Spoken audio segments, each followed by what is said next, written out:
Hello and welcome to Aspire Adda. Hello and welcome to Aspire Adda. Hello and welcome to Aspire Adda. प्यारे बच्चों, आज वो घड़ियां आ गई हैं जिन घड़ियों का आपको काफी दिनों से इंतजार था, यानी कि आज वो लम्हा आ चुका है। याद करो वो दिन जब मैंने आपको बोला था हमारी जिंदगी में एक ऐसा लम्हा आएगा जब हम मेमोरी पढ़ेंगे। बोला था कि नहीं बोला था? आज वो सुनहरी लम्हा आ चुका है। आराम से रिलैक्स होके सिर्फ सुनिए। आज वाली वीडियो में मैं सिर्फ बोलूंगा, कल वाली वीडियो में यही चीजें लिखी हुई आएंगी, तो कल वाला पीडीएफ भी मिल जाएगा। आज आप सिर्फ सुनो, आराम से ईयरफोन डालो, वीडियो को 360 पिक्सल में करो, जूम करके देखो वीडियो को। सारा कुछ मैं क्लियर करूंगा आज, आपका लिखना नहीं है। देखो, हमने पढ़ा था इमेज में सबसे छोटा यूनिट डॉट पिच होता है। याद है ना आपको? एमसीक्यू में भी हमने पढ़ा था डॉट पिच सबसे छोटा यूनिट होता है। आज मैं आपको बताऊंगा मेमोरी में सबसे छोटा यूनिट क्या होता है। देखो, ये मैंने एक कंप्यूटर जो है वो या तो 0 समझता है या 1 समझता है, यानी कि 0 या 1, इसको बोलते हैं बाइनरी। ठीक है, अगर मैं लिखता हूं 0, इसको कंप्यूटर की दुनिया में बोलते हैं 1 बिट। क्या बोलते हैं? 1 बिट। अगर मैं लिखता हूं फिर से 0, इसको कंप्यूटर की दुनिया में बोलेंगे 2 बिट। अगर मैं लिखता हूं 1, ये भी है 1 बिट, फिर से 1, ये भी है 1 बिट, 0 हो गए टोटल 3 बिट, फिर 1 4 बिट। तो ऐसे 0 या 1 को क्या बोलते हैं? बिट बोलते हैं। पेपर में आता है स्मॉलेस्ट मेमोरी यूनिट। 0 और 1 को क्या बोलते हैं? 1 बिट। इसको बाइनरी डिजिट भी बोलते हैं। ये डी है, गलती से हो गया, ये डी है ये। तो 0 और 1 को क्या बोलते हैं? 0 और 1 को बोलते हैं 1 बिट बोलते हैं। तो ये डिजिट है, दिस इज डी। ठीक है, चलो अब चलते आगे। 0 और 1 को क्या बोलते हैं? 1 बिट बोलते हैं। बताओ सबसे छोटा मेमोरी यूनिट कौन सा होता है? तो सबसे छोटा मेमोरी यूनिट होता है बिट। अब 4 बिट मिलते हैं तो इसको एक निब्बल बोलते हैं। 4 बिट को क्या बोलते हैं? एक निब्बल। अगर आपने इससे पहले कंप्यूटर नहीं पढ़ा तो आप सोच रहे होंगे सर ये निब्बल तो हमने पहली बार सुना है। अगर पहले सुना है तो ये कैसे हो सकता है 4 बिट जुड़ के एक निब्बल बनता है? तो मैं आपसे एक बात पूछूंगा, आप मुझे बताओ, जब आप दुकान से 1 दर्जन केले लेते हो तो दुकान वाला आपको कितने देता है? 10 देता? 12? दुनिया की कौन सी किताब में यह लिखा है कि 1 दर्जन में 12 केले देने चाहिए? क्या आपने कहीं पढ़ा? यह रिवाज चला आ रहा है, सदियों से रिवाज चला आ रहा है। उसी तरह कंप्यूटर टेक्नोलॉजी में भी 4 बिट को, यानी कि 1 2 3 4, इसको बोलते हैं एक निब्बल। 12 केले 1 डजन, 12 अंडे 1 दर्जन। उसी तरह 4 बिट 1 निब्बल। 8 बिट जुड़ते हैं तो उसको बोलते हैं 1 बाइट। 8 बिट को क्या बोलते हैं? 1 बाइट। इसमें से पेपर में आता, बताओ सबसे छोटा मेमोरी यूनिट क्या है? तो सबसे छोटा बिट। कभी कभार ढेर सारे दिए होते हैं और पूछा जाता है इनमें से सबसे छोटा क्या है? तो इनमें से सबसे छोटा क्या होगा? बिट। इनमें सबसे छोटा क्या होगा? ऐसे ऐसे करके आएगा। अब देखो आगे, 8 बिट जुड़ते हैं तो बनता है 1 बाइट। 1024 बिट जुड़ते हैं तो उसको बोलते हैं 1 किलो बाइट। देखो, ये कैपिटल के है, कैपिटल बी, इसको बोलते हैं किलो बाइट। कैपिटल के, स्मॉल बी, इसको बोलते हैं किलो बिट। ये बड़ा होता है, जो ऊपर मैंने लिखा है ये बड़ा होता है, this is bigger and this is smaller. कभी कभार ये भी पेपर में आता है। तो 1024 बाइट कैपिटल बी लिखा हुआ है, जुड़ के बनते 1 किलो बाइट, ये भी कैपिटल में है। अब ये सीक्वेंस आपको पता है, 1024 किलोबाइट जुड़ के एक मेगाबाइट बनते हैं, और फिर 1024 मेगाबाइट जुड़ के एक गीगाबाइट, और 1024 गीगाबाइट यानी कि जीबी मिलके एक टीबी बनता है, और 1024 टीबी मिलके एक पेटाबाइट बनता, 1024 पेटाबाइट जुड़ के एक एक्साबाइट बनता, 1024 एक्साबाइट जुड़ के एक जीटाबाइट बनता, पीटा एक्सा जीटा योटा, और 1024 जीटा बाइट जुड़ के बनता एक योटा बाइट, और 1024 योटा बाइट जुड़ के बनता एक ब्रोंटो बाइट, और 1024 ब्रोंटो बाइट मिलके बनता एक जियोप byte, and this is largest memory unit. ठीक है, ये टेबल आप देखो एक बार फिर से, इसको पूरा लिखो और आपको पता चलेगा। सबसे पहले मैं एक बार इसको रिवाइज करता, सबसे पहले क्या आएगा, तो सबसे पहले सबसे छोटा मेमोरी यूनिट होता है बिट, बिट जुड़ के बनता बाइट, अब बाइट जुड़ के बनता किलोबाइट, किलोबाइट जुड़ के बनता मेगाबाइट, और मेगाबाइट जुड़ के बनता टेराबाइट, टेराबाइट जुड़ के बनता पीटाबाइट, पीटाबाइट जुड़ के बनता एक्सा, फिर जीटा, फिर योटा और ब्रोंटो, ये सब बनते। ठीक है यहां तक। अब यहां पे मेमोरी खत्म नहीं होती है, अभी इसमें बहुत वक्त लगेगा हमें। वो कहते हैं कि दिल का अरमान, हर चीज का एक वक्त है, दिल का अरमान तो हो ही जाएगा। अब हम अरमान करेंगे दिल के। देखो अभी हमने ये पढ़ा, मेमोरी यूनिट में ये सारी चीजें पढ़ी। पेपर में आजकल ऐसे भी बैंकिंग में पूछते हैं, बताओ, अच्छा अगर आपको थोड़ा बहुत मेमोरी के बारे में पता है तो देखो, अगर मैं आपको पूछूंगा कि एक टीबी में कितने जीबी होते हैं, तो आप बोलोगे 1024 जीबी मिला के क्या बनता है, एक टीबी, है ना, ये तो आप सबको पता है। मगर अगर आपको पूछेगा कोई, बताओ एक टीबी में कितने बाइट होते हैं, है ना, अब ये थोड़ा डिफिकल्ट सिचुएशन आ गई है, क्योंकि बाइट तो छोटा यूनिट होता है, तो कितने बाइट होते हैं इसमें, ये हम पढ़ेंगे। देखो आराम से पहले इस बात को सुनो, मैं ये वाली चीज लेता हूं, थोड़ी वाइट पोर्शन लेता हूं समझाने के लिए। देखो 1024 यही हमने पढ़ा, एक जीबी में 1024 एमबी होते हैं, एक टीबी में 1024 जीबी होते हैं, है ना। अगर हम इसको बाइनरी में कन्वर्ट करेंगे ना, यानी कि बेस बाइनरी लेंगे, तो 2 की पावर 10 लेंगे हम। अगर आपने मैथमेटिक्स पढ़ा है तो 2 की पावर 1 होती है 2 की पावर 2 होती है 4, 2 की पावर 3 होती है 8, 2 की पावर 4 होती है 16, ऐसे करके 2 की पावर को जब हम 10 करेंगे तो वो 1024 आएगा। ठीक है, अब देखो इसको गौर से सुनना, ये थोड़ा मुश्किल है। एक 1024 बाइट मिलके क्या बनता है, एक किलोबाइट, ये तो आपको पता है। और 1024 को हम क्या लिख सकते हैं, 2 की पावर 10। तो इसको आप दो तरीके से समझो, एक केबी में 2 की पावर 10 बाइट होते हैं, और ऐसे भी 1 केबी में 2 की पावर 10 बाइट होते हैं। ठीक है, अगर आपको कंफ्यूजन है प्यारे बच्चों, ये बड़ा डिफिकल्ट है, ये मैं सोचता रहता हूं काश आप मेरे सामने होते तो मैं बहुत बेहतरीन तरीके से आपको बता सकता। मैं कोशिश करूंगा, अगर आपको डाउट है आप कॉल कीजिए, कमेंट कीजिए, हमारे व्हाट्सएप ग्रुप में मैसेज कीजिए, मैं आपको फिर से समझाऊंगा। सुनो एक बार फिर से, एक तरीका 1024 बाइट जुड़ के 1 किलो बाइट बनते हैं, 1024 बाइट जुड़ के 1 किलो बाइट बनते हैं। अब 1024 को हम 2 की पावर 10 भी लिखते हैं, तो 1024 के बदले में क्या, 2 की पावर 10, 2 की पावर 10 बाइट को 1 किलो बाइट बोलते हैं। ठीक है, ये एग्जैक्ट है, मतलब इसको हम बोलते हैं, पेपर में ऐसा आएगा, बताओ 1 MB में कितने एग्जैक्ट बाइट होते हैं, किलो बाइट नहीं, वो तो आपको पता है। 1 GB में कितने MB होते हैं, 1024, तो आपको पता है। एक जीबी में कितने बाइट होते हैं? तो 2 की पावर 30 बाइट होते हैं।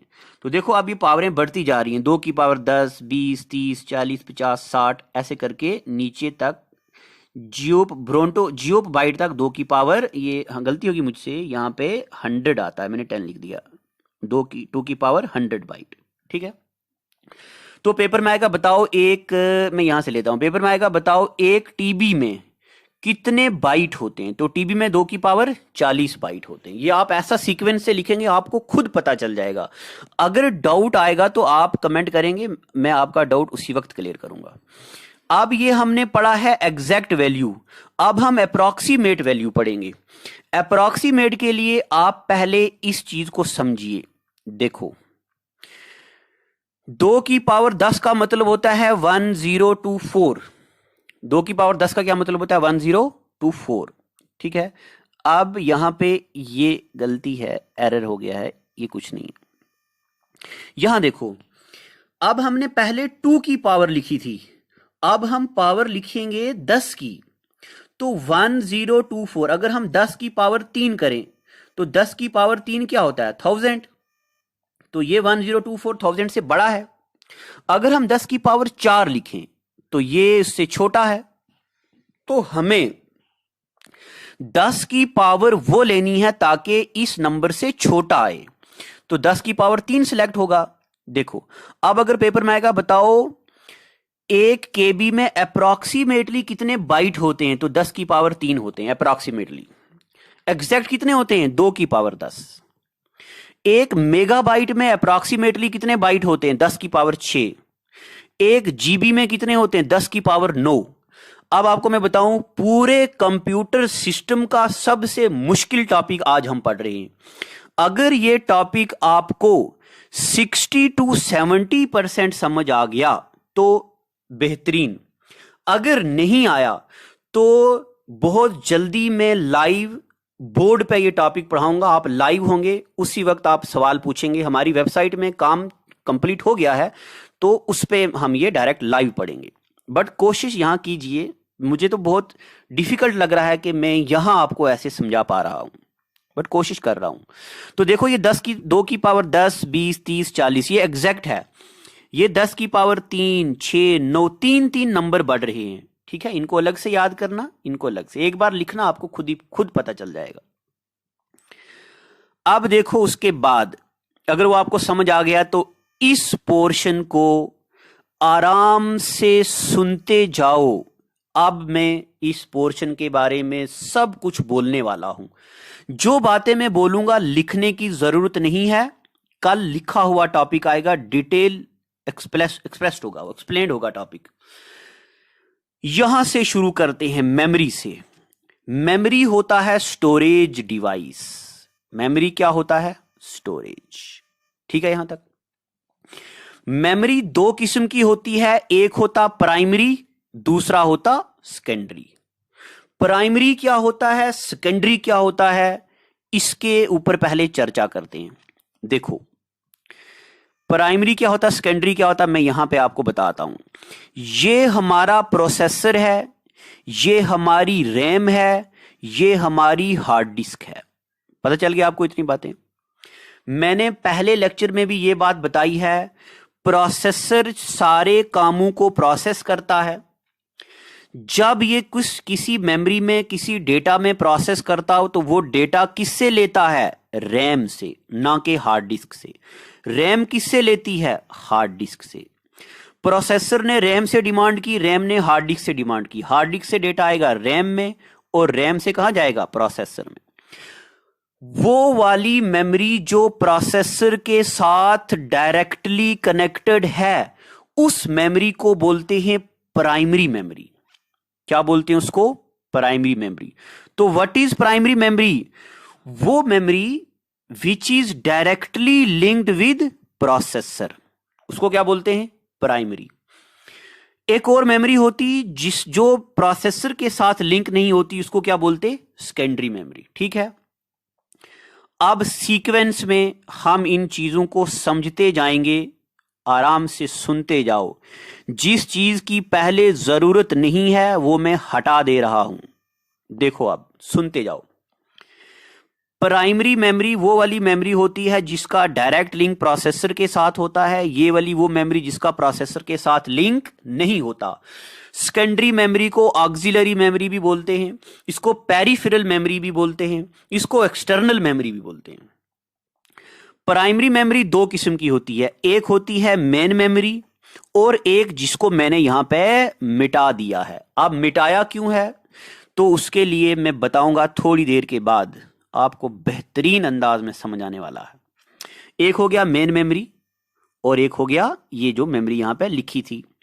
अब मेन मेमोरी दो किस्म की होती है, एक होती है रैम, एक होती है रोम। ठीक है, अब हम सबसे पहले समझेंगे रैम क्या होता है। रैम समझने से पहले हमें जरूरी है कि हम मैग्नेटिक टेप पढ़ें क्या होता है। तो सबसे पहले सुनो मैग्नेटिक टेप। अब मैं आपको ले चलता हूं बचपन की उन हसीन वादियों में, जब आप पिकनिक जाते थे। स्कूल की दो गाड़ियां होती थी, स्कूल के प्रिंसिपल या कोई हेड टीचर बोलते थे लड़के इस गाड़ी में बैठो, लड़कियां उस गाड़ी में बैठो।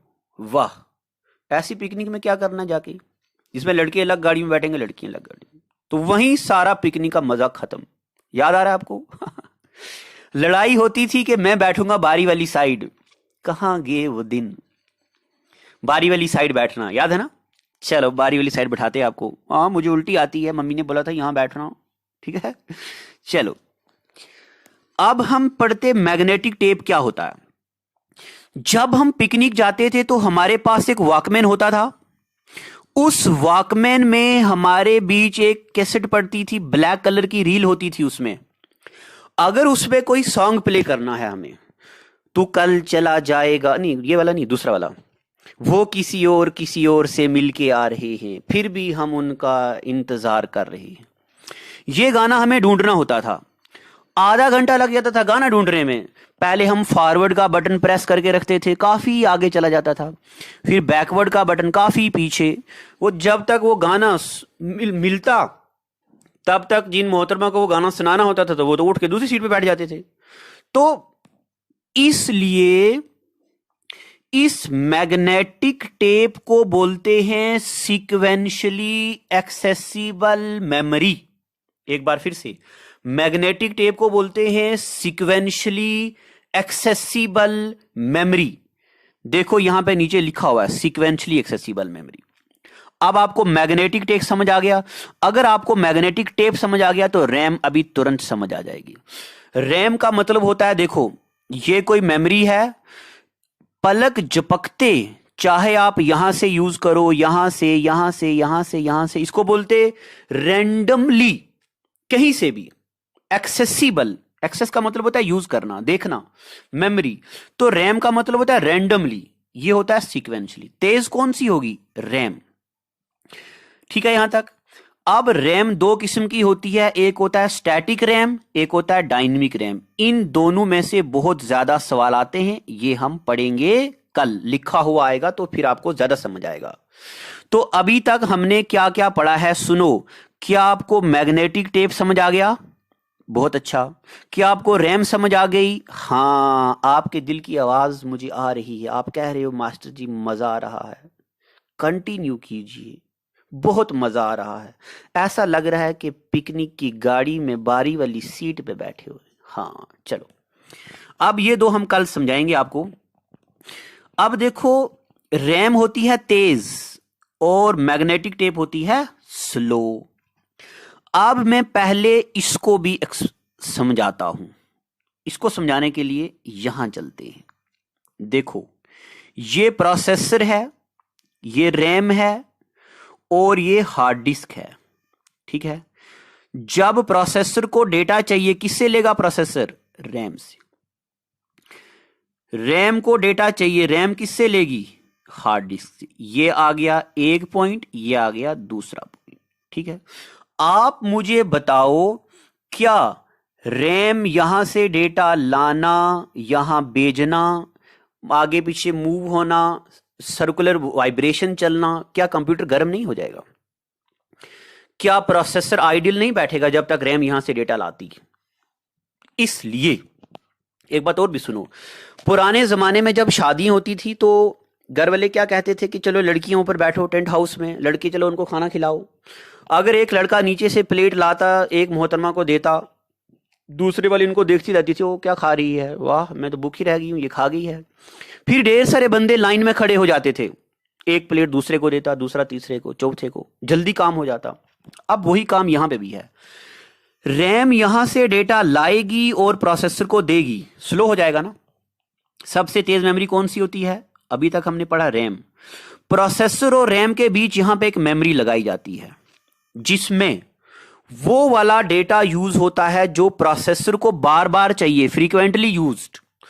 तो अगर प्रोसेसर को 2 चाहिए तो 2 कहां सेव हो जाएगा? इस मेमोरी में, ताकि प्रोसेसर यहां पे ना आए, यहीं से ले ले। इस मेमोरी को बोलते हैं कैशे मेमोरी। अब देखो, मैंने 5वें लेक्चर में आपको बताया था रैम और रोम जो होता है प्रोसेसिंग डिवाइस होती है। अब ये पॉइंट गौर से सुनना, पेपर में आता है।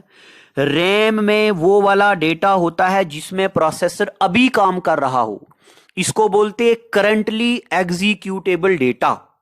करंटली एग्जीक्यूटेबल डेटा किसमें होता है? रैम में। और कैशे मेमोरी में वो डेटा होता है जो फ्रीक्वेंटली यूज्ड हो, बार बार यूज हो हमें। जैसे शादी में चावल डालने वाला चावल डाल के चला जाता है, एक बंदा वहीं रहता है खड़ा हुआ, बताओ कौन सा है वो?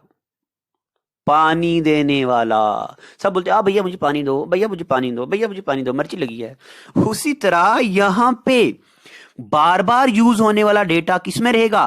कैशे मेमोरी में। इतनी बातें पता चल गई आपको? अब मैं एक बार यहां पे आपको फिर से बताता हूं। मेमोरी स्टोरेज डिवाइस, मेमोरी में प्राइमरी मेमोरी जो प्रोसेसर के साथ लिंक, सेकेंडरी मेमोरी जो प्रोसेसर के साथ लिंक नहीं होती। प्राइमरी मेमोरी 2 किस्म की होती है, एक होती कैशे मेमोरी, एक होती मेन मेमोरी। कैशे मेमोरी में वो डेटा होता है जो फ्रीक्वेंटली यूज्ड, बार बार यूज होने वाला डेटा। ठीक है, अब ये रजिस्टर क्या होता है अभी भूल जाओ, कल पढ़ेंगे। कैशे मेमोरी में बार बार सेव होने, बार बार यूज होने वाला डेटा। रैम में करंटली एग्जीक्यूट होने वाला डेटा। रैम 2 किस्म की होती है, कल पढ़ेंगे। अब मेन मेमोरी में होता है एक तो रैम, एक होता है रोम। रोम का मतलब होता है रीड ऑनली मेमोरी, जिसमें हम डेटा को सिर्फ क्या करेंगे? रीड करेंगे बस, यानी कि कॉपी नहीं करेंगे, एडिट, मॉडिफाई, डिलीट इसको नहीं कर सकते। Sequentially accessible memory hard disk क्या होती है? फ्लॉपी डिस्क ड्राइव क्या होती है? अच्छा, सीडी कितने टाइप की होती है? DVD, BRD, HVD. इनकी मेमोरी कितनी होती है? इनका स्ट्रक्चर क्या होता है? प्लॉट, ट्रैक, सेक्टर क्या होता है? आईबीपीएस पीओ में पूछा था फ्लैश मेमोरी क्या होती है, वोलाटाइल क्या होती है, नॉन वोलाटाइल क्या होती है। अभी तो जो मैंने पढ़ाया है ये मैंने सिर्फ 2% पढ़ाया, सिर्फ 2%। अभी इस टॉपिक की हम धज्जियां उड़ाने वाले हैं, वीडियो लंबी हो जाती जिससे हम अपलोड नहीं कर पाते हैं। अभी आप सुनो, ये टॉपिक बहुत सीरीज में आएगा, लंबा होगा, बट ये मेरा वादा है मेमोरी से बाहर एग्जामिनर कुछ ऐसा नहीं पूछेगा जो हमने ना पढ़ा होगा। ठीक है, यही तो एक चीज है जो मुझे आती है। Thank you so much, thank you. Well, it is hard time for all of us. Due to coronavirus, we have break the situation as earlier it was. But time never stopped for anyone. But it doesn't mean that we should go out and prepare for all the competitive exam. We can utilize this time by doing self-study and taking help of Aspire Ada YouTube channel. To start with, you need to prepare a proper schedule for all the subject, and without going out, you should complete all the syllabus by yourself. And when the critical situation will end, here you are. Hooray! You are ready for all the competitive exam. Utilize this time until it go. Aspire Ada Institute, best institute in Jammu for all the competitive exams. We care for you. Stay home.